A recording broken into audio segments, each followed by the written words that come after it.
বিসমিল্লাহির রহমানির রহিম। ন্যাশনাল কলেজের অনলাইন ভিত্তিক শিক্ষা কার্যক্রমে তোমাদের আবারও স্বাগতম। প্রিয় শিক্ষার্থীরা, আশা করছি করোনাকালীন এই সময়ে তোমরা সরকারি দেওয়া সকল স্বাস্থ্যবিধিগুলো মেনে সুস্থ আছো আর আমাদের ক্লাসগুলো নিয়মিত দেখছো।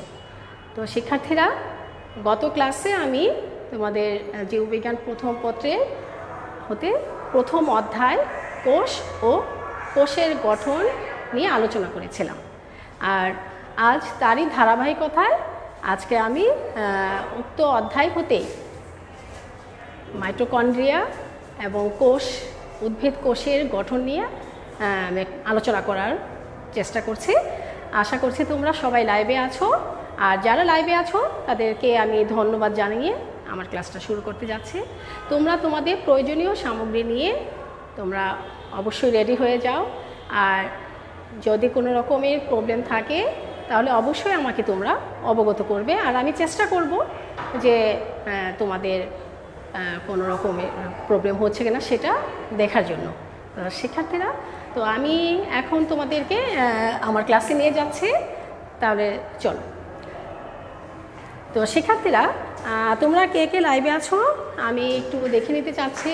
হ্যাঁ, তোমাদেরকে আমি দেখতে পাচ্ছি। ফারিয়া আলিনা, তারপরে হচ্ছে শোয়েব আল হাসান, ওয়ালাইকুম সালাম। তো শিক্ষার্থীরা, আমি ক্লাসটা শুরু করছি। হ্যাঁ, পরে আবার তোমাদেরকে আমি দেখে নিব। শিক্ষার্থীরা, আমি আরেকটু বলে নিচ্ছি, আমি আজকে চিত্র আঁকাবো। তো যখন আঁকাবো তখন একটু মানে আঁকার সময় অনেকটা ঝাপসা হয়ে যায়, কিন্তু আমি মুখেও বলতে থাকবো এবং আঁকাতে থাকবো। তারপরে যখন আঁকা শেষ হয়ে যাবে তোমাদের চিত্রটা অঙ্কন করার জন্য আমি একটু কাছে নিয়ে যাব মোবাইলটা, তোমরা তখন এঁকে নেবে। তো আমি শুরু করছি।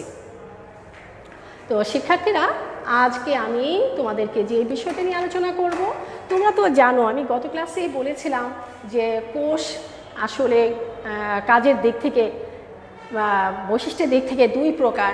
কী ছিল? উদ্ভিদ কোষ আর প্রাণী কোষ। তোমরা সবাই এটা আমার ক্লাসে, আগের ক্লাসগুলোতেও নিয়মিত ক্লাসের সময় তোমরা জেনেছিলে। আমি চিত্রটা এঁকেছিলাম, আবারও আমি এটা আঁকানোর চেষ্টা করছি। তোমরা এই কোষটার চিত্র আমার সাথে সাথে অবশ্যই অঙ্কন করবে। অনেক সময় বোর্ডে এটা আসে যে উদ্ভিদ কোষে চিহ্নিত চিত্র অঙ্কন করো। তো শিক্ষার্থীরা, আমি চিত্রটা অঙ্কন করছি, তোমরা আমার সাথে সাথে চিত্রটা আঁকার চেষ্টা করবে, ঠিক আছে? তো শিক্ষার্থীরা, আমি কিন্তু উদ্ভিদ কোষের চিত্র অঙ্কন করছি। দেখো, এইভাবে করে আমরা উদ্ভিদ কোষটাকে এভাবে করে আমরা একটা স্তর আঁকতে পারি। হ্যাঁ, প্রথমেই তোমরা আমার সাথে সাথে এভাবে একটা স্তর এঁকে ফেলো। তো শিক্ষার্থীরা, এইটা একটা ডিম্বাণুর মতো করে চিত্রটাকে এঁকে ফেলো। ডিম্বাণুর মতো করে চিত্রটা প্রথমে এঁকে ফেলো, তারপরে এটার উপরে আমি আরেকটা স্তর আঁকাবো। তো এরপরে যেটা হবে, দেখো, আমরা সহজ করে আঁকানোর জন্য এটাকে আমরা এইভাবে দুটা স্তর দিয়ে ফেলতে পারি। সহজ করে আঁকানোর জন্য অনেক কৌশল আছে। তোমরা এটাকে ডবল করে ফেলো, এই লেয়ারটাকে ডবল করে ফেলো, খুব দ্রুত করতে হবে। হ্যাঁ, কারণ পরীক্ষাতে কিন্তু প্রচুর সময় পাবে না। তো এইভাবে এটাকে স্তরটা এঁকে ফেলো, এবং পরবর্তীটাও তোমরা আরেকটা আঁকতে পারো, মানে তিনটা স্তর এঁকে ফেলো। পরে আমরা পেন্সিলের চিত্র আঁকতে হয়, যেহেতু আমরা সেটা মুছতে পারবো। তো তিনটা স্তর দ্রুত এঁকে ফেলতে পারো, এভাবে তিনটা লেয়ার এভাবে এঁকে ফেলো। পরে আমরা সেটা স্টেপ বাই স্টেপ জায়গার মতো মুছে দিব।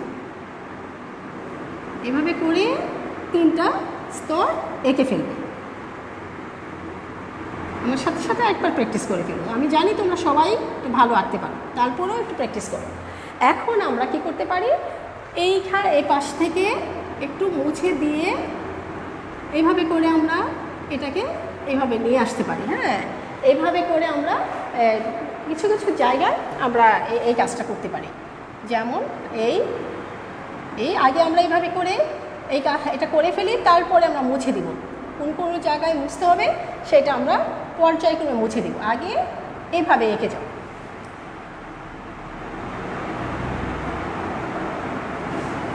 এভাবে করে তোমরা এটাকে এইভাবে করে। তারপর আমরা এই জায়গাটা রাবার দিয়ে মুছে দিতে পারবো। এই জায়গাটা রাবার দিয়ে মুছে দাও, যে জায়গাটা আমরা উপরে স্তরটা এঁকেছি সেই জায়গাটা তোমরা এইভাবে করে মুছে দিতে পারো। ঠিক আছে, মুছে দাও। আর আমরা এখান থেকে আর একটু অংশ ডবল করে দেব, এভাবে করে আমরা ডবল করে দেব। দ্বিতীয় স্তর থেকে নিয়ে আমরা ডবল করে দেবো। এখানে আর মোছার প্রয়োজন নাই, এইভাবে করে এখানে নিয়ে আসো, এইভাবে করে নিয়ে আসো। শিক্ষার্থীরা খুব দ্রুত করে ফেলো। সিস্টেমটা হচ্ছে এইভাবে করলে দ্রুত হবে আর কি। অনেক সিস্টেমে আঁকা যায়, অনেক সিস্টেমে আঁকা যায়, কিন্তু আমরা কৌশল, তোমরা আরও সুন্দর সুন্দর কৌশল আঁকতে পারবে, তবে এটা একটা কৌশল এইভাবে আঁকার জন্য।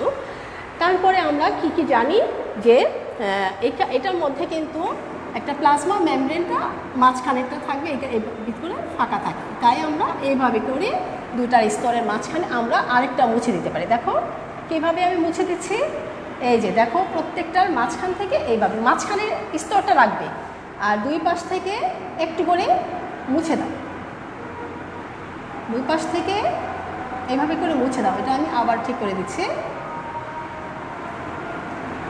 এই হ্যাঁ। তো শিক্ষার্থীরা তোমরা লক্ষ্য করো যে আমি কিভাবে করছি। দেখো এখন আমি এই পাশ থেকে মুছে দেব, এই পাশটা মুছে দেব। আমি যে মুছে দিলাম, এখন যে আমি মুছে দিলাম সেইটা আমি কিভাবে করব, এবার এটা এভাবে লাগিয়ে দাও। যে অংশটা মুছে দিয়েছে সেই অংশটা এই পাশে মাঝখানে স্তরটার সাথে এভাবে লাগিয়ে দাও। এটা কিন্তু আমি রন্ধ্র বোঝানোর জন্য এই কাজটা করেছি। কোষের এইখানে একটা রন্ধ্র থাকে, সেটা বোঝানোর জন্য আমি মূলত এই কাজটা করেছি। তোমরা এই পাশ থেকে মুছে দিবে। তো এই হচ্ছে মোটামুটি বাইরের স্তরটা। এখন আমি যেটা করব সেটা আমরা কি জানি, উদ্ভিদ কোষের ভিতরে একটা বড় আকারের কোষ গহ্বর থাকে, বেশ বড়সড় একটা কোষ গহ্বর থাকে। আর এই কোষ গহ্বরটা থাকার কারণেই কিন্তু উদ্ভিদ কোষের নিউক্লিয়াসটা একদম মাঝখানে অবস্থান করে, ইয়াতে এক সাইডে অবস্থান করে। কিন্তু প্রাণী কোষে কোষ গহ্বর সাধারণত থাকে না, আর যদিও থাকে সেটা খুবই ক্ষুদ্র আকারের হয়, আর সেজন্যই কিন্তু নিউক্লিয়াসটা মিডলে থাকে। এখন আমি তো উদ্ভিদ কোষ আঁকাচ্ছি, তাই আমাকে উদ্ভিদ কোষে অবশ্যই একটা সিমের বিচি আকৃতির বৃহৎ আকৃতির কোষ গহ্বর থাকে, যেটা নাকি প্রায় মিডলেই চলে আসে, আর সেজন্যই নিউক্লিয়াসটা এক পাশে অবস্থান করবে। তা আমি এখন নিউক্লিয়াসটা এঁকে দেখাচ্ছি। দেখো শিক্ষার্থীরা, নিউক্লিয়াসটা তোমরা এভাবে আঁকো এবং সেখানে দুইটা স্তর দাও। শিক্ষার্থীরা এইটাকে তোমরা দুইটা স্তর দিয়ে দাও। হ্যাঁ, এটা ইচ্ছা করে আর একটু ছোটো আঁকা যায়, আমি আর একটু ছোটো আঁকছি, আমার আরও কিছু অঙ্গাণু বসাইতে হবে, তো আমি এরকমই আঁকাচ্ছি। আর তার পাশাপাশি তোমরা দুইটা স্তর করো, গোল বৃত্ত দুইটা করো।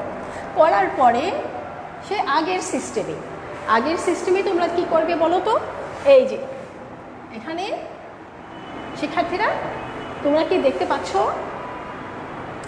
তো এখানে তোমরা এটা এই যে এইভাবে করে মুছে দিবে। ঠিক আছে, এইভাবে মুছে দাও, এটা এভাবে করে মুছে দাও, জায়গায় জায়গায় ভিতর থেকে মুছে দাও। উপরেটা ঠিক থাকবে, ভিতর থেকে একটা স্তর মুছে দাও। মুছে দিয়ে এইটাকে আবার এখানে লাগিয়ে দাও, এই এই বাহির আবরণের সাথে এটা লাগিয়ে দাও। তাতে আমি বোঝাচ্ছি যে এটা রন্ধ্র, নিউক্লিয়ার রন্ধ্র। উপরের স্তরটা কিন্তু ঠিক থাকবে, উপরের স্তরটা একদম ঠিক থাকবে, আর ভিতরের স্তর থেকে মুছে দিবে, আর এইভাবে রন্ধ্রটাকে স্পষ্ট করবে। এই ঠিক আছে, এই আমি একটু এটা চেঞ্জ করে নিচ্ছি।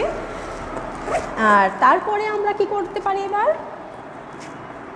শিক্ষার্থীরা তোমরা লক্ষ্য করো, আমি কি করেছি, এইভাবে করে এটাকে মিলিয়ে দিয়েছি। হ্যাঁ, এখন দেখো এখানের মধ্যে নিউক্লিওলাস একটা অংশ থাকে, আর সুতার মতো কিছু তন্তু থাকে, আর নিউক্লিওপ্লাজম থাকবে ভিতরে।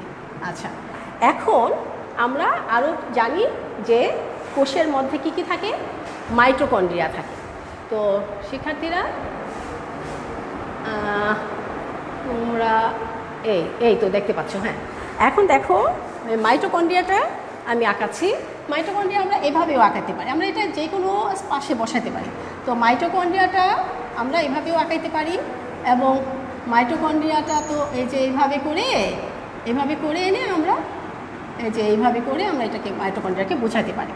এছাড়া আমরা ক্লোরোপ্লাস্ট আঁকাতে পারি।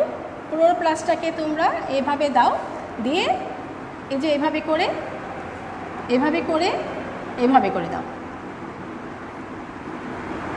এভাবে করে আমরা ক্লোরোপ্লাস্টটাকে আঁকাতে পারি। চিত্রটাকে আমরা এই ক্লোরোপ্লাস্টে এঁকে ফেললাম, আর এটা হচ্ছে মাইটোকন্ড্রিয়াকে দিলাম। তারপরে আর কি কি থাকে শিক্ষার্থীরা? Endoplasmic reticulum. এন্ডোপ্লাজমিক রেটিকুলাম আমরা এইভাবে আঁকতে পারি। তারপরে দেখো এন্ডোপ্লাজমিক রেটিকুলাম, এইটার উপরে যদি ডট ডট দিয়ে রাইবোজোম থাকে তাহলে এটা অমসৃণ এন্ডোপ্লাজমিক রেটিকুলাম। আবার দেখো মাইক্রোবিলাই থাকে, সেটা হচ্ছে এরকম আলাদা আলাদা কিছু যুক্ত থাকবে না, সেটা হচ্ছে মাইক্রোবিলাই। তারপরে হচ্ছে আবার এন্ডোপ্লাজমিক রেটিকুলাম আলাদাভাবেও থাকতে পারে, এই যে এইভাবেও থাকতে পারে। যদি আমরা সেটা মসৃণ বোঝাইতে চেষ্টা করি তাহলে এখানে উপরে আমরা রাইবোজোম বসাবো না। এছাড়া মুক্ত রাইবোজোম থাকতে পারে, হ্যাঁ, এটা মুক্ত রাইবোজোম। তো আমরা মোটামুটি কি কি পেয়েছি সেই অংশটা আগে লেবেলিং করে ফেলি।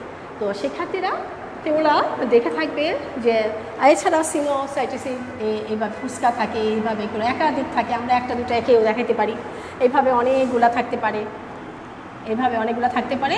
তো আমরা এখন লেবেলিং করে ফেলি। এটা হচ্ছে একটি উদ্ভিদ কোষ। একটি চিত্রটার নাম দিয়ে দাও, একটি আদর্শ উদ্ভিদ কোষ। একটি আদর্শ উদ্ভিদ কোষ। উদ্ভিদ কোষ, এটা হচ্ছে একটি আদর্শ উদ্ভিদ কোষ। তো শিক্ষার্থীরা আমরা এখানে কি কি পেয়েছি সেটা আমরা আপাতত এগুলো লেবেলিং করি, তারপরে আরও কিছু বসাই দিই। এটা হচ্ছে নিউক্লিয়ার আবরণ। আমি এই অংশটা আমার লেখাটা আপাতত মুছে ফেলছি। হ্যাঁ, তো তোমরা দেখো শিক্ষার্থীরা, এখানে এটা হচ্ছে নিউক্লিয়ার মেমব্রেন। দ্রুত নিউক্লিয়ার মেমব্রেন। তারপরে এটা অর্থাৎ নিউক্লিয়ার মেমব্রেন মানে নিউক্লিয়ার আবরণ। আর ভিতরে যে বৃত্তের মতো সেটা হচ্ছে নিউক্লিওলাস।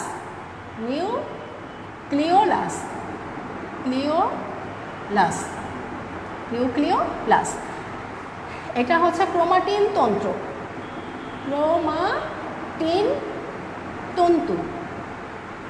তারপরে হচ্ছে এটা হচ্ছে নিউক্লিয়ার প্লাজম।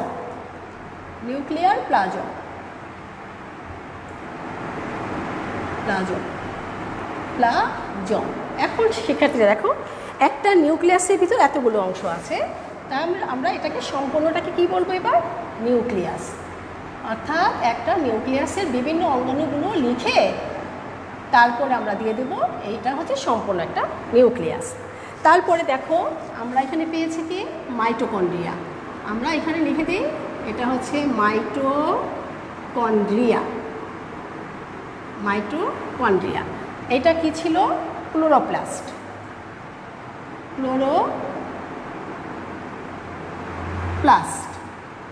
হ্যাঁ শিক্ষার্থীরা, এরপরে দেখো এটা অবশ্যই তোমরা চিনো, এটা নাম হচ্ছে কোষ গহ্বর। কোষ গহ্বর উদ্ভিদ কোষের একটি প্রধান বৈশিষ্ট্য, কোষ গহ্বর।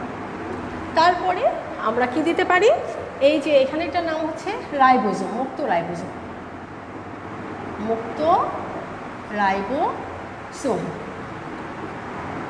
এটা হচ্ছে মুক্ত রাইবোজোম।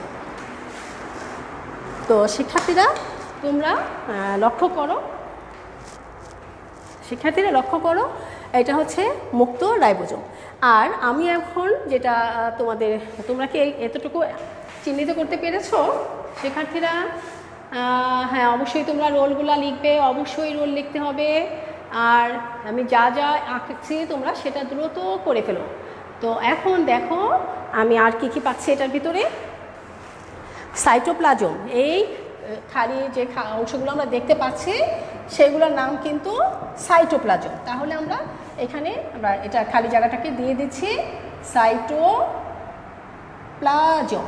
এটা হচ্ছে সাইটোপ্লাজম শিক্ষার্থীরা। তারপরে দেখো এখন আমরা বাইরের যে তিনটা স্তর আছে সেটাকে আমরা এঁকে দিতে পারি। তো এখানের মধ্যে আমরা দেখছি যে একদম ভিতরের যে স্তরটা আছে, ভিতরের স্তরের নাম হচ্ছে প্লাজমা মেমব্রেন। মা, এটা বরিকার জ, প্লাজমা, প্লাজমা মেমব্রেন, মেমব্রেন, এটা হচ্ছে প্লাজমা মেমব্রেন। আর বাহিরের যে একদম বাইরে এটা কোষ প্রাচীর। কোষ প্রাচীর উদ্ভিদ কোষের একটি বড় বিশাল মানে প্রকট, এটা হচ্ছে প্রধান বৈশিষ্ট্য কোষ প্রাচীর। তাছাড়া আমরা দেখতে পাচ্ছি যে এটা পিনোসাইটিক ফোস্কা। পিনোসাইটিক ফোস্কা হচ্ছে এই যে ভিতরে থেকে কিছু কিছু অংশ মানে ভিতরে থেকে একটা ভাঁজের মতো সৃষ্টি হয়, সেটার নাম হচ্ছে পিনোসাইটিক ফুসকা, পিনোসাইটিক ফুসকা। শিক্ষার্থীরা আর হচ্ছে কি তোমরা পিনোসাইটিক ফুসকা দ্রুত করে ফেলো। আর আন্তঃকোষীয় ফাঁক কিন্তু এগুলো কিন্তু আন্তঃকোষীয় ফাঁক, এই যে এখানে যে একটা ফাঁকের সৃষ্টি হয়েছে সেটা নাম হচ্ছে আন্তঃকোষীয় ফাঁক, এটা হচ্ছে আন্তঃকোষীয় ফাঁক। শিক্ষার্থীরা তোমরা দ্রুত আঁকার চেষ্টা করো, আমি আবার মুছে ফেলবো। আর এগুলা তো তোমরা জানো যে এই যে এইগুলা হচ্ছে কূপ, এটা নাম হচ্ছে এই ছিদ্রগুলোর নাম হচ্ছে গর্তটার নাম হচ্ছে কূপ। তো শিক্ষার্থীরা কূপ এঁকেছো। আর গলগে বডি তো তোমরা দেখেছো যে এটা এখানে আমরা গলগে বডিটা আমরা আর একটু এইভাবে আঁকতে পারি, এই যে এইভাবে আঁকলে আরও ভালো দেখাবে। তোমরা এইভাবে আঁকো, তারপরে এই যে দুই পাশে একটু প্রশস্ত হয়ে মাঝখানে সরো, এইভাবে আমরা এটার নাম দিয়ে দিচ্ছি, এটা হচ্ছে গলগি বডি, গলগি বডি। তো এইটুকু তোমরা দ্রুত এঁকে নাও। আর শিক্ষার্থীরা কোষ গহ্বর পিনোসাইটিক ফুসকা এঁকেছো, তারপর আর কিছু আঁকা যাবে, সেটা হচ্ছে আমরা এই পাশে একটা জায়গা আছে, আমরা এখানে একটা লাইসোজোমটা এঁকে দিচ্ছি। এটার নাম হচ্ছে এভাবে করে গোল করে এঁকে মাঝখানে একটা দিয়ে আমরা দিয়ে দাও একটা বিন্দুর মতো দিয়ে এটার নাম দিয়ে দাও লাইসোজোম, লাইসোজোম। এই হচ্ছে একটা আদর্শ উদ্ভিদ কোষ। তো শিক্ষার্থীরা এন্ডোপ্লাজমিক রেটিকুলাম অমসৃণ, আমরা এটা লিখে নিই, তোমরা লিখে দাও। এটা হচ্ছে এই যে অমসৃণ, কারণ এই এন্ডোপ্লাজমিক রেটিকুলামের উপর রাইবোজোমগুলো অবস্থান করছে, তাই এটার নাম হচ্ছে অমসৃণ এন্ডোপ্লাজমিক রেটিকুলাম। আমি এখানে একটু জায়গা আছে, আমি লিখে দিচ্ছি অমসৃণ, অমসৃণ এন্ডোপ্লাজমিক, অমসৃণ এন্ডোপ্লাজমিক, প্লাজমিক রেটিকুলাম, রেটিকুলাম, এই অমসৃণ এন্ডোপ্লাজমিক রেটিকুলাম। তো শিক্ষার্থীরা আমি এখন অন্য একটি চিত্রে যাব এবং সেটা বিস্তারিত আলোচনা করব। তার আগে আমাদের অবশ্যই একটি উদ্ভিদ কোষ কীরকম হয় সেটা আমাদের জানা উচিত, তাই আমি চিত্রটাও অঙ্কন করেছি। তাছাড়া তোমাদের পরীক্ষার মধ্যে আসে যে একটা আদর্শ উদ্ভিদ কোষের চিহ্নিত চিত্র অঙ্কন করো, শুধু চিত্রটা এঁকে তুমি যদি লেবেলিংগুলো করো তাহলে 4 মার্কস পেয়ে যাবে। তো একটি আদর্শ উদ্ভিদ কোষে কী কী অংশ আমরা পাচ্ছি, যে এটা বাইরের স্তরটি হচ্ছে কোষ প্রাচীর, একদম ভিতরের স্তরটির নাম হচ্ছে প্লাজমা মেমব্রেন, একদম মিডলে একটি সিমের বিচির মতো একটা গহ্বর দেখা যাচ্ছে, তার নাম হচ্ছে কোষ গহ্বর। তার পাশে এক পাশে একটা নিউক্লিয়াস দেখা যাচ্ছে। নিউক্লিয়াসের মধ্যে কী কী থাকে, নিউক্লিওলাস, নিউক্লিওপ্লাজম, ক্রোমাটিন তন্তু, তারপর নিউক্লিয়ার আবরণ, নিউক্লিয়ার রন্ধ্র, এই নিয়ে হচ্ছে একটা আদর্শ নিউক্লিয়াস। তারপরে হচ্ছে এইটা কিন্তু নিউক্লিয়ার রন্ধ্র, হ্যাঁ এটাও তোমরা দিতে পারো, নিউক্লিয়ার রন্ধ্র, ছিদ্রটার নাম হচ্ছে নিউক্লিয়ার রন্ধ্র। এখন দেখো শিক্ষার্থীরা এইগুলো নিয়ে আছে নিউক্লিয়াস।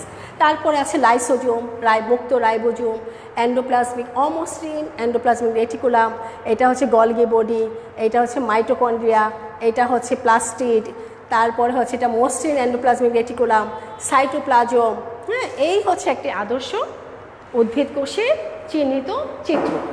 এই উদ্ভিদ কোষের বিভিন্ন অঙ্গাণু থেকে আবার বৈশিষ্ট্য তোমাদের পরীক্ষাতে আসে। তো শিক্ষার্থীরা তোমরা কি চিত্রটা অঙ্কন করতে পেরেছো? আমি পরের টপিক্সে যাচ্ছি। এখন তোমরা কি চিত্রটা দ্রুত শেষ করে, আমি তোমাদের একটু সময় দিচ্ছি, তোমরা যদি আমাকে একটু বলো যে হ্যাঁ আমি মুছতে পারি, তাহলে আমি চিত্রটা মুছে আমি এখন মাইটোকন্ড্রিয়ার গঠনে চলে যাব। এই একটা আদর্শ উদ্ভিদ কোষের মধ্যে যে মাইটোকন্ড্রিয়াটা আছে, আমি এখন সেই মাইটোকন্ড্রিয়ার গঠন নিয়ে বিস্তারিত আলোচনা করব। আমার আজকের টপিক হচ্ছে একটি আদর্শ উদ্ভিদ কোষের চিহ্নিত চিত্র অঙ্কন করব, পাশাপাশি একটি মাইটোকন্ড্রিয়ার গঠন এবং তার বিভিন্ন বৈশিষ্ট্যগুলো নিয়ে কাজ নিয়ে আমি আলোচনা করব। তো শিক্ষার্থীরা, আমি কি বুঝতে পারি? হ্যাঁ শিক্ষার্থীরা, হ্যাঁ তাওসিফ আহমেদ, হ্যাঁ জানতে পারছো আমি ভালো আছি কিনা? আসসালামু আলাইকুম, হ্যাঁ ভালো আছি। তো শিক্ষার্থীরা আমাকে একটু কনফার্ম করে দাও, আমি কি মুছে ফেলবো? আমি যদি মুছে আঁকা শেষ, গুড, আচ্ছা তাহলে আমি মুছে ফেললাম। হ্যাঁ, আমি আবার পরবর্তী অংশটা এঁকে তোমাদের সাথে সাথে আঁকবে, আর যদি একটু ডিস্টার্ব মনে হয় আমি তোমাদের আমার আঁকা শেষ হওয়ার পরে তোমাদেরকে সেই চিত্রটা আঁকার জন্য আমি সুযোগ করে দিব। তো আমি এখন যেটা চিত্র অঙ্কন করব এবং বিস্তারিত ব্যাখ্যা দিব সেটা মাইটোকন্ড্রিয়া। আমি জানি তোমরা মাইটোকন্ড্রিয়া সম্পর্কে পূর্বের ক্লাসগুলোতেও পড়েছো, ছোট ক্লাসে যেমন তোমরা এসএসসিতেও জেনে আসছো, তবে এখন একটু ব্যাপক আকারে আমি এটা নিয়ে আলোচনা করার চেষ্টা করব। এখন আমার টপিক হচ্ছে মাইটোকন্ড্রিয়া কি। শিক্ষার্থীরা তোমরা তো অবশ্যই জানো যে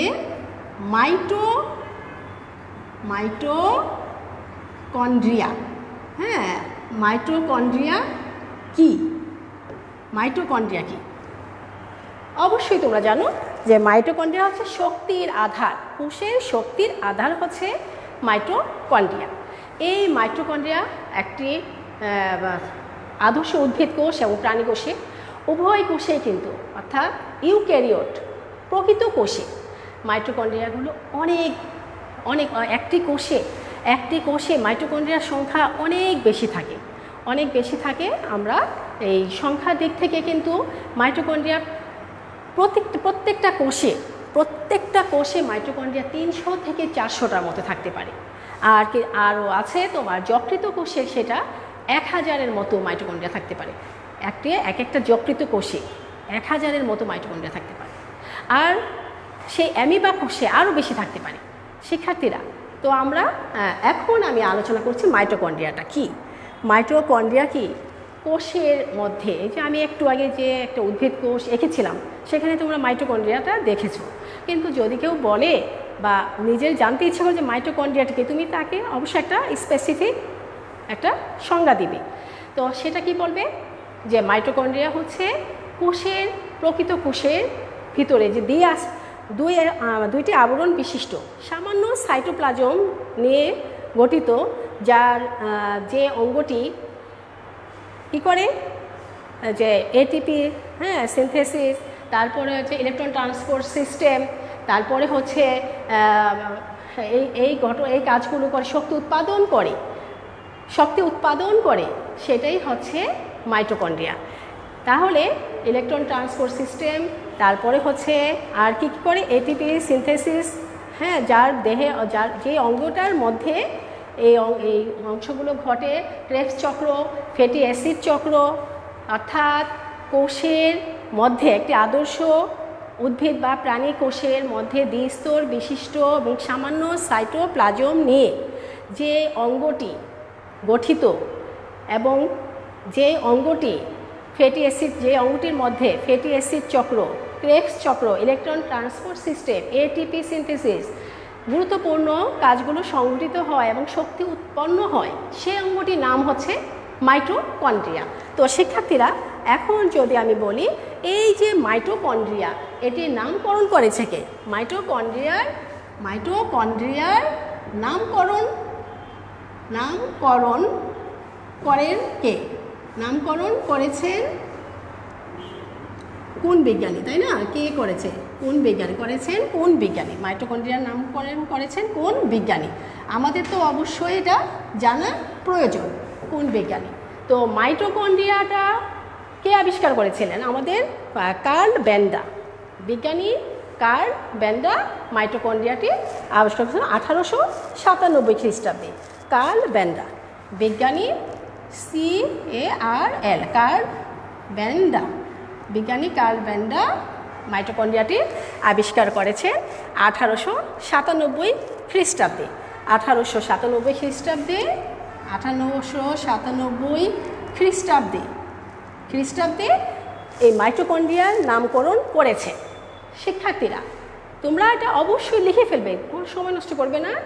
আর এই মাইটোকন্ড্রিয়াটার নামটা কিভাবে আসছে, অবশ্যই প্রত্যেকটা অঙ্গের নামকরণের পিছনে একটা কারণ থাকে। তাহলে কিভাবে মাইটোকন্ড্রিয়ার নামকরণটা হয়েছে, তাহলে আমরা দেখি।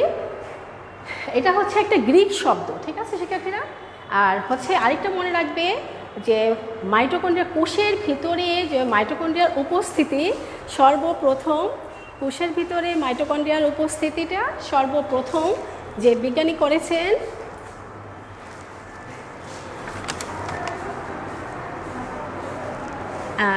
সেটা হচ্ছে, শিক্ষার্থীরা তোমরা এইটুকু লিখতে থাকো, হ্যাঁ। আর যে বিজ্ঞানী করেছেন তার নাম হচ্ছে, তিনি হলেন কালিকার। 1850 খ্রিস্টাব্দে বিজ্ঞানী কালিকার 1850 খ্রিস্টাব্দে এটা সর্বপ্রথম কোষের ভিতরের উপস্থিতি পর্যবেক্ষণ ঘোষণা করেন। তারপরে হচ্ছে শিক্ষার্থীরা তোমরা লিখে ফেলো এটা, আমি তারপরে আবার আসতেছি। শিক্ষার্থীরা তাহলে লিখে ফেলো, বিজ্ঞানী কালিকার 1850 বিজ্ঞানী শিক্ষার্থীরা লিখেছ বিজ্ঞানী ক্যালিকার।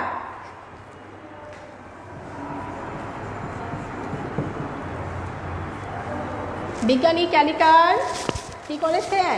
কালিকার। শিক্ষার্থীরা বিজ্ঞানী কালিকার তাঁতির নাম লিখে ফেলো। বিজ্ঞানী কালিকার 1850 খ্রিস্টাব্দে এই যে মাইটোকন্ড্রিয়া, কোষের ভিতরে যে মাইটোকন্ড্রিয়ার উপস্থিতিটা সেটা পর্যবেক্ষণ করেন এবং ঘোষণা করেন। এর উপস্থিতি সর্বপ্রথম কোষের ভিতরে এই মাইটোকন্ড্রিয়ার উপস্থিতি যে বিজ্ঞানী এটা উপস্থিতি ঘোষণা করেন তার নাম হচ্ছে বিজ্ঞানী কালিকার, এবং 1850 সালে ঘোষণা করেন। তো এখন আমি আসি গ্রিক মাইটোস অর্থ হচ্ছে গ্রিক, এটা হচ্ছে কিভাবে আসছে মাইটোকন্ড্রিয়া, গ্রিক মাইটোস। গ্রিক মাইটোস অর্থ হচ্ছে সুতা। শিক্ষার্থীরা গ্রিক মাইটোস অর্থ হচ্ছে সুতা, আর কন্ড্রিয়ন অর্থ হচ্ছে দানা।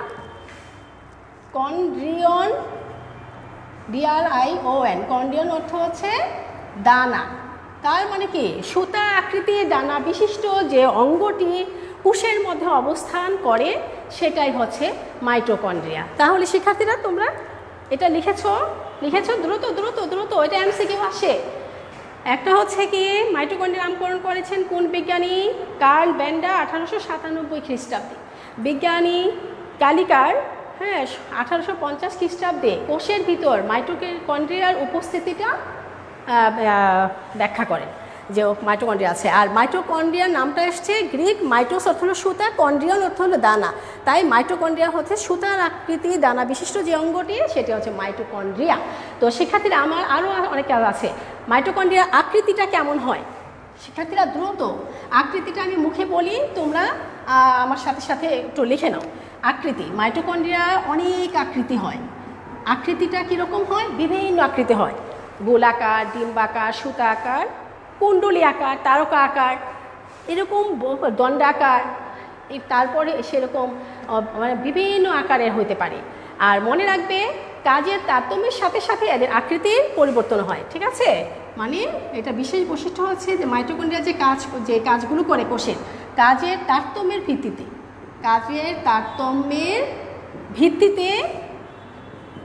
ভিত্তিতে এরা বিভিন্ন আকৃতি হয়, এরা বিভিন্ন আকৃতির হয়ে থাকে। এই লাইনটা মনে রাখার জন্য লিখে রাখো, বিভিন্ন আকারের হয়ে থাকে। শিক্ষার্থীরা কাজের তারতম্যের ভিত্তিতে এরা বিভিন্ন আকারের হয়ে থাকে, যেমন গোলাকার, লম্বাকার, দণ্ডাকার, সুতা আকার, কুণ্ডলী আকার, তারকা আকার ইত্যাদি।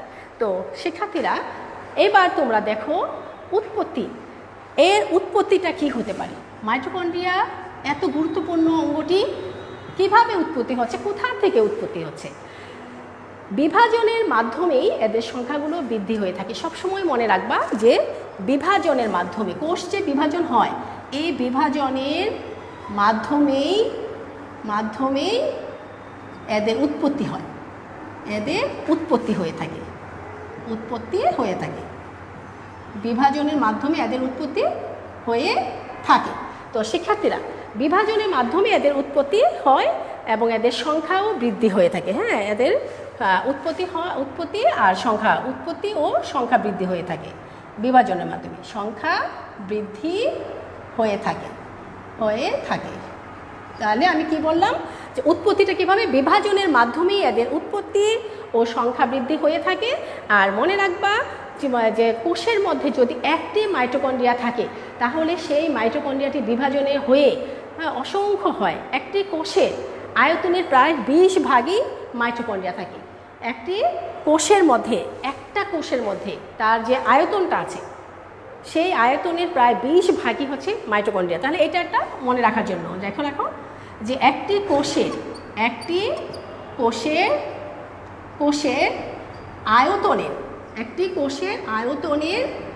আয়তনের প্রায় 20 ভাগ, একটি কোষের আয়তনের প্রায় 20 ভাগই হচ্ছে মাইটোকন্ড্রিয়া। এটা তোমাদের জানা থাকা ভালো। তাহলে শিক্ষার্থীরা, আমি এবার মাইটোকন্ড্রিয়ার আরও কিছু আলোচনায় আমি এটার গঠন নিয়ে আলোচনা করব। তো শিক্ষার্থীরা, তোমরা তো জেনে গেছো, প্রথমেই আমি বলেছিলাম যে মাইটোকন্ড্রিয়ার সংখ্যা, একটি কোষের মধ্যে মাইটোকন্ড্রিয়ার সংখ্যাটা কত হতে পারে। মাইটোকন্ড্রিয়ার সংখ্যা, হ্যাঁ, এই সংখ্যা আমাদের তো জানতে ইচ্ছা করে, তাই না, যে একটি কোষে তাহলে মাইটোকন্ড্রিয়াগুলো কতগুলো থাকতে পারে। একটি কোষের মধ্যে প্রায় 300 থেকে 400টি মাইটোকন্ড্রিয়া থাকতে পারে। কোষে একটি কোটি কোষ নিয়ে আমাদের দেহ গঠিত। একটা কোষের মধ্যে প্রায় 300 থেকে 400 মাইটোকন্ড্রিয়া থাকে, প্রায় 300 থেকে 400টি মাইটোকন্ড্রিয়া থাকতে পারে। আর আমি যে কিছুক্ষণ আগে তোমাদেরকে বলেছিলাম যে যকৃত কোষে প্রায় 1000 থাকে। একটি যকৃত কোষে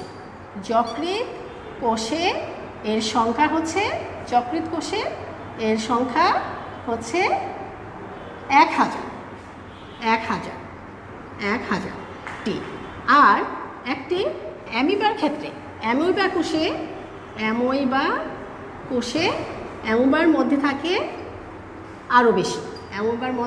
আরও বেশি পরিমাণে মাইটোকন্ড্রিয়া থাকে। তাহলে তো শিক্ষার্থীরা, তোমরা বুঝতেই পেরেছো মাইটোকন্ড্রিয়ার সংখ্যার ব্যাপারটা। আর এবার আয়তনের দিক থেকে ওরা বিভিন্ন আকার হয়ে থাকে। তো বিভিন্ন হয়ে থাকে আয়তনের দিক থেকে। এদের আয়তনের দিক থেকে যদি আমরা দেখি তাহলেও আমরা দেখতে পাবো যে আমরা তো দেখেছি যে এরা সূত্রাকার, দণ্ডাকার, অনেক আর বৃত্তাকার হলে তাদের আয়তন হবে, বৃত্তাকার হলে হবে 0.2 থেকে 2 মাইক্রোমিটার পর্যন্ত। শিক্ষার্থীরা, তারপরে হচ্ছে মাইক্রন ব্যাস হয়ে থাকে, ঠিক আছে, বৃত্তাকারের ক্ষেত্রে মাইক্রন ব্যাস এই হচ্ছে গিয়া, এটা হলো যদি সেটা বৃত্তাকার হয়।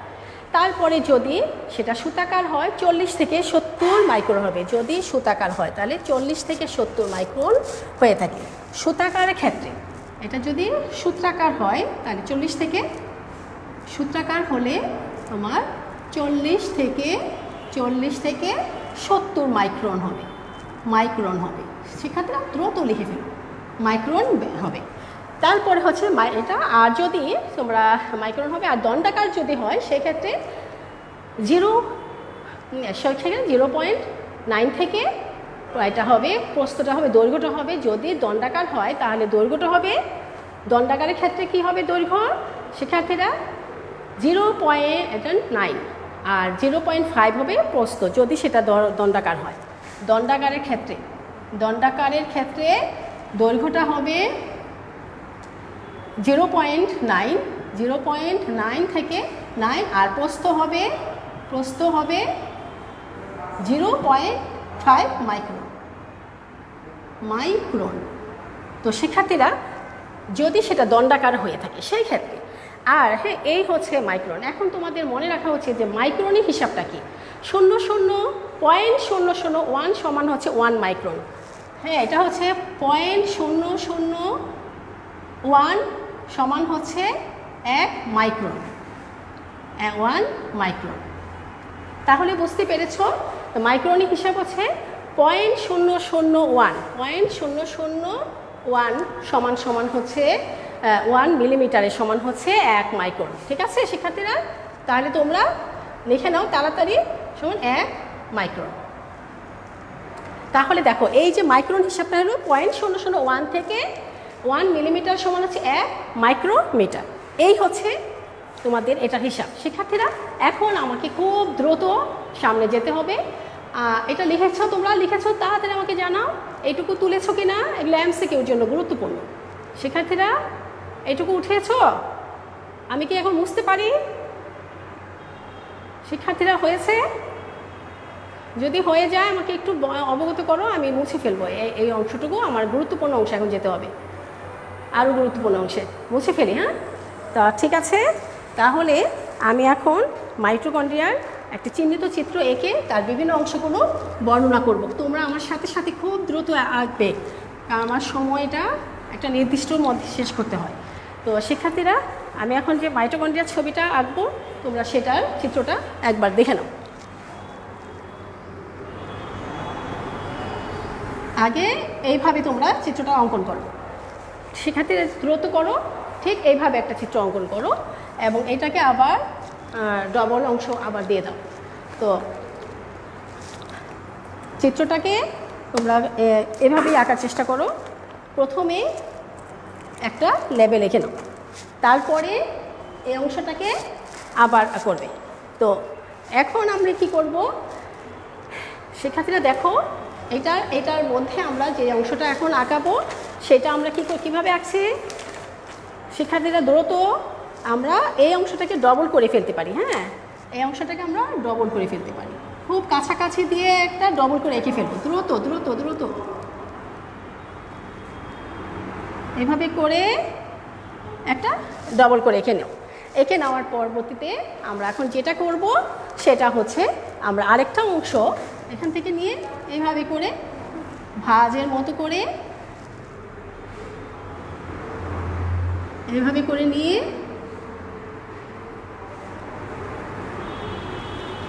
এভাবে করে দিতে পারো।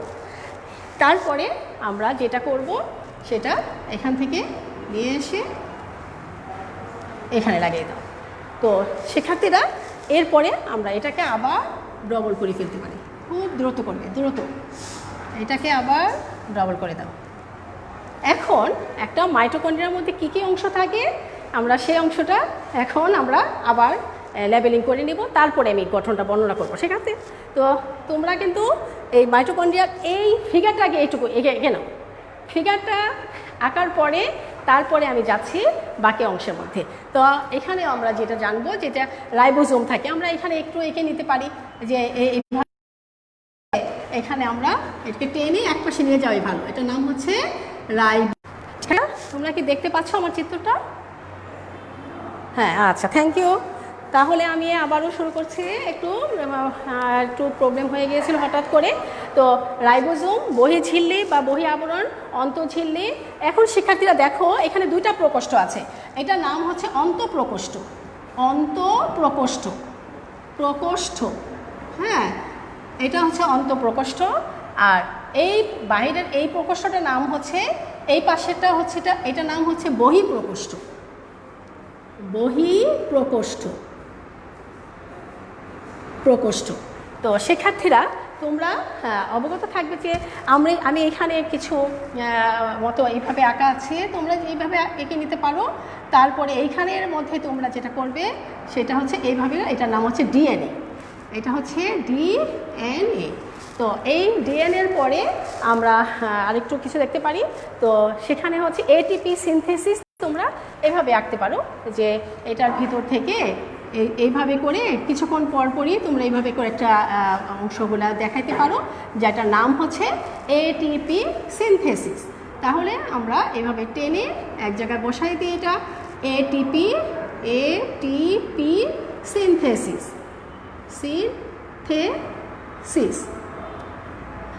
এই এটিপি সিনথেসিস। তো শিক্ষার্থীরা তোমরা দ্রুত করে ফেলো সিনথেসিস, হ্যাঁ এটিপি সিনথেসিস, ঠিক আছে। সিনথেসিস বানানটা পেরেছ, এটিপি সিনথেসিস। এই হচ্ছে এটা। আরও কিছু অংশ আছে, তার সেটা হচ্ছে ক্রিস্টি। এই যে ভাঁজগুলো সেটার নাম হচ্ছে ক্রিস্টি, এই ভাঁজগুলোর নাম হচ্ছে ক্রিস্টি। তাহলে আমরা মোটামুটি একটা মাইটোকন্ড্রিয়া চিত্র অঙ্কন করতে পারলাম। তো শিক্ষার্থীরা তোমরা এই অংশটা, এটা আসলে চিত্রটার নাম কি? একটি মাইটোকন্ড্রিয়ার গঠন, একটি মাইটোকন্ড্রিয়ার গঠন। শিক্ষার্থীরা একটি মাইটোকন্ড্রিয়ার গঠন। তাহলে আমরা কি পেলাম? বহিঃঝিল্লি, অন্তঃঝিল্লি, তারপর হচ্ছে এটিপি সিনথেসিস, ক্রিস্টি। এই ভাঁজগুলোর নাম কিন্তু আমরা ক্রিস্টিও বলতে পারি। এটার নাম হচ্ছে ক্রিস্টি, এই হচ্ছে ক্রিস্টি। তাহলে আমরা কি কি পেলাম? বাহিরের আবরণ, এটা বহি আবরণ, ভিতরে যে অন্ত আবরণ, তারপরে এই প্রকোষ্ঠটা হচ্ছে প্রকোষ্ঠটার নাম হচ্ছে এটা এই প্রকোষ্ঠটার নাম হচ্ছে অন্তঃপ্রকোষ্ঠ, এইটা হচ্ছে ডিএনএ, এইগুলা হচ্ছে তোমার এটিপি সিনথেসিস। তোমরা একটু খেয়াল করো ভৌত গঠন, তাহলে যদি আসে যে ডিএনএর ভৌত গঠন চিত্রটা তোমরা এটা আঁকবে। তো ভৌত গঠনের বর্ণনায় আমরা বলতে পারি যে মাইটোকন্ড্রিয়া দেহটা প্রোটিন ও লিপিড নির্মিত দুটি একক আবরণ দিয়ে বেষ্টিত। বাইরের আবরণটি মসৃণ, কিন্তু ভিতরের আবরণটি অনিয়ত ভাঁজ সৃষ্টি করেছে। তারপরে হচ্ছে এগুলো আঙ্গুলের মতো অভিক্ষেপ সৃষ্টি করেছে, আর এগুলোর নামই হচ্ছে ক্রিস্টি। শিক্ষার্থীরা দুই আবরণের মাঝখানে ফাঁকা স্থান দেখা যাচ্ছে, সেই ফাঁকা স্থান নাম হচ্ছে বহিঃপ্রকোষ্ঠ। আর এই ভিতরের দিকে আবরণীতে কতগুলো অঞ্চল আমরা দেখতে পাচ্ছি ভিতরে ভাঁজ করা, সেটার নাম হচ্ছে অন্তঃপ্রকোষ্ঠ। তো শিক্ষার্থীরা এই ক্রিস্টির বিভিন্ন স্থানে স্থানে কিন্তু এই এটিপি সিনথেসিসগুলো অবস্থান করেছে। তাছাড়াও সমস্ত ক্রিস্টির মধ্যে ইলেকট্রন ট্রান্সফার সিস্টেমগুলো অবস্থিত, আর এইগুলোকে একসাথে আমরা অক্সিজেন হিসেবে আগে অভিহিত করা হতো এইগুলো, এই অংশগুলোকে। তো যাই হোক, এছাড়াও মাইটোকন্ড্রিয়াতে প্রোটিন, লিপিড আর বিভিন্ন ধরনের এনজাইম এবং আরএনএ দেখা যায়। তো শিক্ষার্থীরা মাইটোকন্ড্রিয়ার এবার রাসায়নিক গঠনটা একবার জেনে নাও, যে মাইটোকন্ড্রিয়ার মধ্যে কী কী আছে। যে মাইটোকন্ড্রিয়ার শুষ্ক ওজনের প্রায় 65% থাকে প্রোটিন, তারপরে হচ্ছে 29% গ্লিসারলডিহাইড, 4% লেসিথিন ও স্যাফালিন, আর 2% হচ্ছে কোলেস্টেরল। লিপিডের মধ্যে আবার 90% আছে তোমার ফসফোলিপিড, আর বাকি 10% হচ্ছে ফ্যাটি অ্যাসিড। তো শিক্ষার্থীরা এছাড়াও আছে ক্যারোটিনয়েড, ভিটামিন ই আর কিছু অজৈব পদার্থ এটার মধ্যে থাকে। মাইটোকন্ড্রিয়ার বিভিন্ন যে মাইটোকন্ড্রিয়ার ঝিল্লিগুলো সাধারণত লিপো আর প্রোটিন দ্বারা গঠিত। তো এছাড়া মাইটোকন্ড্রিয়ার মধ্যে প্রায় 100 প্রকারের তোমার লিপোপ্রোটিনগুলো অবস্থান করে, 100 প্রকারের এনজাইম আছে, এছাড়াও কো এনজাইম রয়েছে। আর 0.5% আরএনএ আর সামান্য পরিমাণে, খুবই সামান্য পরিমাণে ডিএনএ আছে মাইটোকন্ড্রিয়াতে। তো শিক্ষার্থীরা মাইটোকন্ড্রিয়া আমাদের কী কাজ করে তা তো তোমরা জানো, যে শক্তির আধার বলা হয় মাইটোকন্ড্রিয়াকে। এছাড়া মাইটোকন্ড্রিয়ার ভৌত গঠন গেল, আমি রাসায়নিক গঠনটাও তোমাদেরকে এখন বলেছি, আর কাজ বলেই আজকে আমি শেষ করে দিব। তো কাজ হচ্ছে কি, মাইটোকন্ড্রিয়ার কাজ কি করে তোমরা ভালো করেই জানো, তারপরে আমি আবারও বলছি। মাইটোকন্ড্রিয়াগুলো কিন্তু একটা শুক্রাণু ও ডিম্বাণু কোষ গঠনে উল্লেখযোগ্য ভূমিকা পালন করে এই মাইটোকন্ড্রিয়া। তাছাড়া মাইটোকন্ড্রিয়া কিন্তু শক্তির আধার বলা হয়, কারণ মাইটোকন্ড্রিয়ার ভিতরে ক্রেবস চক্র, তারপরে এটিপি সিনথেসিস, তারপরে হচ্ছে তোমার এটিপি সিনথেসিস তো হয়ই, এছাড়া বিপাকীয় কাজগুলো এরা করে। ক্রেবস চক্র ছাড়া অক্সিডেটিভ ফসফোরাইলেশন এই মাইটোকন্ড্রিয়ার মধ্যে হয়ে থাকে। শিক্ষার্থীরা এছাড়া স্নেহ বিপাকে আর প্রোটিন সংশ্লেষণও কিন্তু মাইটোকন্ড্রিয়া উৎপন্ন করতে পারে। এছাড়াও কিন্তু শ্বসনে প্রয়োজনীয় এনজাইম, কো এনজাইম, তারপরে হচ্ছে গিয়ে প্রয়োজনীয় এনজাইমগুলো এরা electron transport system, oxidative photophosphorylation, এগুলা সম্পন্ন করে এই মাইটোকন্ড্রিয়া। তো শিক্ষার্থীরা এছাড়াও আমরা আরও জানি যে কোষের পূর্ব নির্ধারণকৃত কিছু মৃত্যু হয় কোষের, সেই প্রক্রিয়াটাকে এই মাইটোকন্ড্রিয়া কিন্তু নিয়ন্ত্রণ করে থাকে। এছাড়া অনেক কাজ করে আমাদের দেহে যে রক্ত আছে, রক্তকণিকা হরমোন উৎপাদনেও ক্ষেত্রেও মাইটোকন্ড্রিয়া বিশেষ ভূমিকা পালন করে। এছাড়াও এর মধ্যে আছে বিভিন্ন ধরনের ক্যাটায়ন, যেমন ক্যালসিয়াম, ম্যাগনেসিয়াম, তারপরে হচ্ছে সালফার, আয়রন ইত্যাদি বিভিন্ন বস্তুগুলো সঞ্চিত থাকে। তো শিক্ষার্থীরা আমার ক্লাস টাইম আসলে শেষ হয়ে গেছে। আজকে যেটা পড়ালাম অনেক গুরুত্বপূর্ণ মাইটোকন্ড্রিয়া, তোমরা আবারও ভালো করে পড়ে রাখবে। আগামী ক্লাসে আমি নিউক্লিয়াস, ক্রোমোজোম, সম্ভব হলে ডিএনএ নিয়ে আলোচনা করব। তো এই পর্যন্ত শিক্ষার্থীরা তোমরা সবাই ভালো থাকবে, সুস্থ থাকবে এই কামনা করে আমি আমার ক্লাস আজকের মতো শেষ করছি। ধন্যবাদ।